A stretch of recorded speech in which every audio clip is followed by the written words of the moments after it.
again. I wanted to give you the tips of the day on yoga for sport, or exercises that you can do for parts of the body that take a particular impact from being active. So today we're going to do calves. I was running this morning. It was a lovely sunny day, and I ran with my friend Anna, and she was having some calf issues, so this is to talk about those. So calves are basically dividing into two sections. So you've got the gastrocnemius, which is the fat part of the calf, and then you've got the soleus, which is the thinner part at the back of the leg, and your Achilles attaches right in between the two, just at the bottom of the fat part.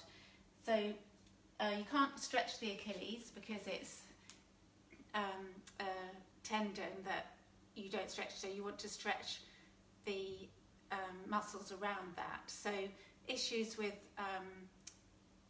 calves are that, well, the calves firstly are used for power, for when you're running uphill and downhill descent, so they're like the accelerator and the brakes. So we want to make sure that you look after your feet as much as upward through the chain, because all effect can happen is that if you have a tightness in the calves, you might get issues like plantar fasciitis, which is that connective tissue along the sole of the foot. So if that is too tight, the Achilles attaches into it, so that then feeds up between where the Achilles inserts, so that can cause issues there. If those muscles are too tight, they pull on the Achilles, which affects the sole of the foot. It can also affect up the chain, so hamstrings, hips, and so on. So wanting to, in that way, to not only strengthen, but you want to give stretch to the calves so they don't affect the Achilles too much. Also, you can get obviously issues with knees and so on as well. Shin splints, all of that. So these are just a few poses to help you to stretch out your calves. And the first one, I don't suggest doing it on a block, but I don't have a step to show you. But if you're coming back from running, or you're standing outside your house or in your hallway, then you can do the calf lowering and raising.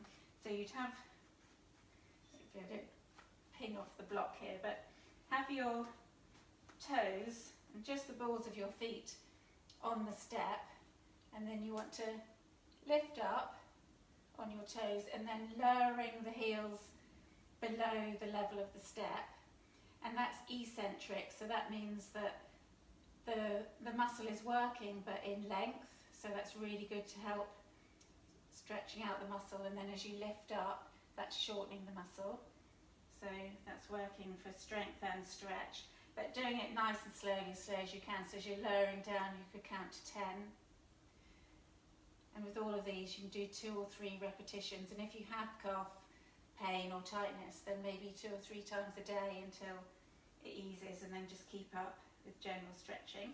So that's that one to do on the steps. Then downward dog, downward facing dog.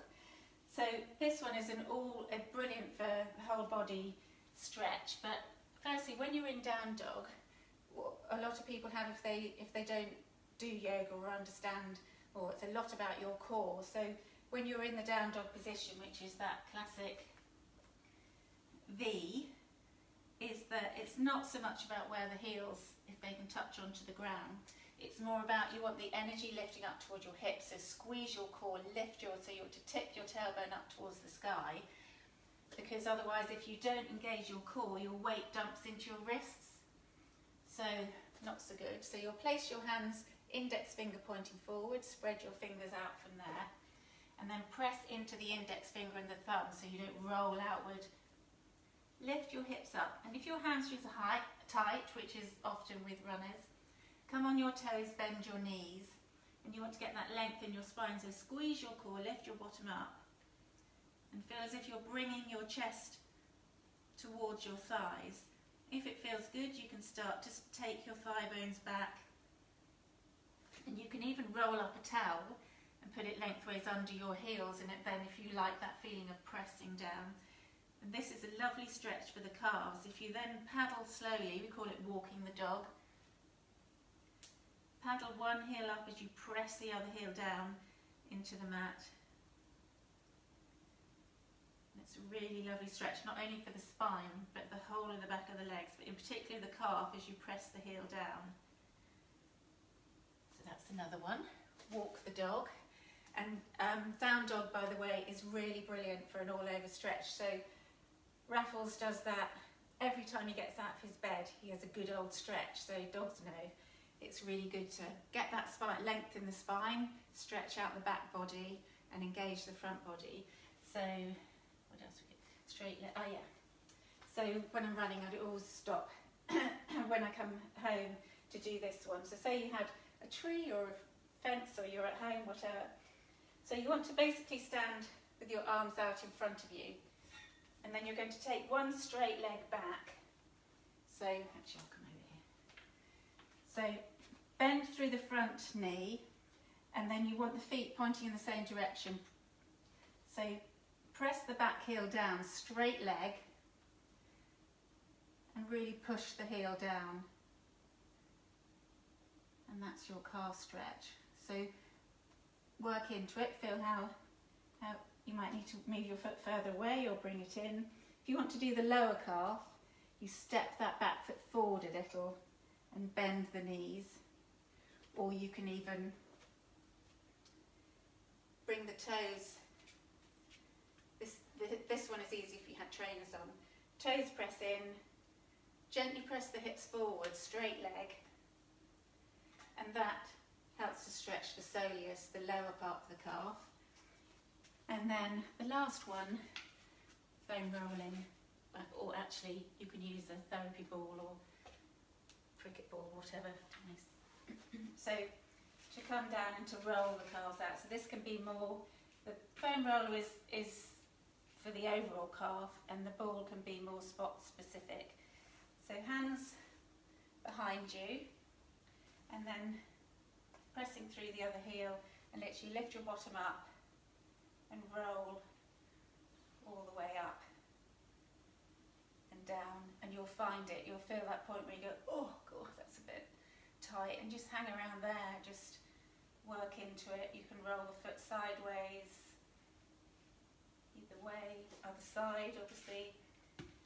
And the therapy rolls are really good for any part of the body, like the glutes or whatever, you roll onto your hip, just really working in